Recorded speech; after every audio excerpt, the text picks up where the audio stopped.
In today's video, I'm going to teach you how to duplicate views in Revit the right way.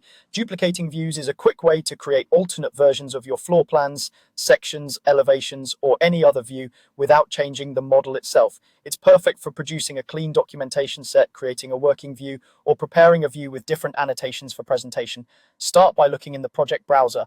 That's where every view in your project is organized by type, like floor plans, sections, or elevations.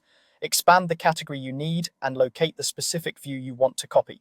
If your browser is crowded, remember you can type to jump to a name or collapse other folders to keep things tidy. When you've found the view, right-click directly on its name. From the menu that appears, choose Duplicate View. Revit will then ask you how you want to duplicate it. This is important because the option you pick controls what comes across into the new view. Choose Duplicate if you want a clean copy of the view without any annotations. This is great for creating a fresh working view, testing different graphics, or setting up a new view template without clutter.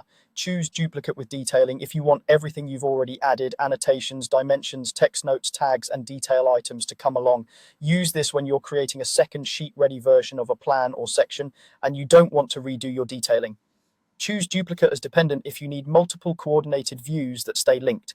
Dependent views share the same model and annotation context, so changes you make in one are reflected in the other.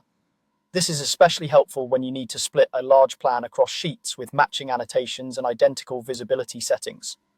After you pick an option, Revit creates the new view in the project browser. It will have the same name as the original with copy added at the end, and it appears in the same folder as the source view, so it's easy to find.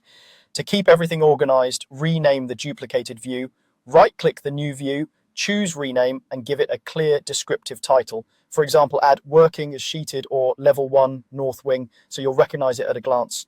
Consistent naming saves time later, especially on larger projects. That's it. With these options and a thoughtful naming approach, you can quickly produce exactly the views you need while keeping your documentation clean and coordinated.